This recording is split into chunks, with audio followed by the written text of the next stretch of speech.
Welcome. In this video, we will explore a fundamental concept in statistics, the difference between observational studies and experiments. Understanding this distinction is crucial for determining when we can say one thing causes another. Often in life, we see two things happening together. For example, ice cream sales and sunburns might both increase at the same time. But does buying ice cream cause sunburns? Our goal in statistics is causal inference. We want to know if changing one variable actually forces a change in another, or if they just happen to be related. First, let's look at observational studies. In these studies, researchers act like passive observers.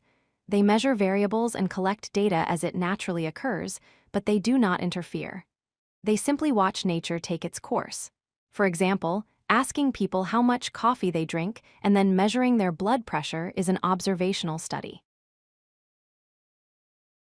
The problem with just observing is that we can easily be fooled by confounding variables.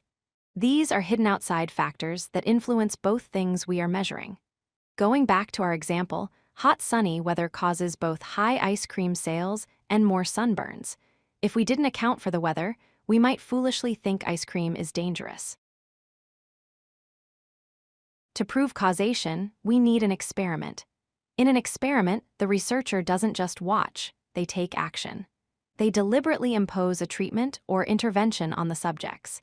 By manipulating the factors ourselves, we can start to rule out those pesky confounding variables.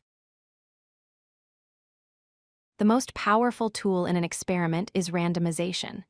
We take our pool of subjects and use a random process, like a coin flip or a computer generator, to assign them to different groups.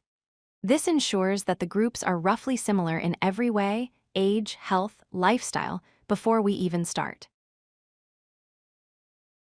Typically, we create two groups. The treatment group gets the specific medicine or intervention we are testing. The control group gets a baseline, often a standard treatment or nothing at all. Because the groups were similar to start with, any difference in the outcome must be caused by our treatment. We also have to be careful of the placebo effect. People often feel better simply because they think they are being treated. To prevent this bias, we use blinding. This means the subjects don't know if they are getting the real medicine or a fake sugar pill, keeping the results honest. Here is a quick summary. In an observational study, we just watch, and we can only find associations. In an experiment, we randomly assign treatments, which allows us to prove cause and effect. The key difference is the active role of the researcher and the power of randomization. So, which should you use?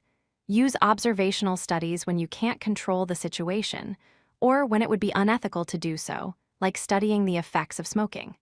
But when you need to prove scientifically that X causes Y, a well-designed experiment is the only way to go. If you like this video, hit that like button and don't forget to subscribe. Visit codelucky.com for more such useful content.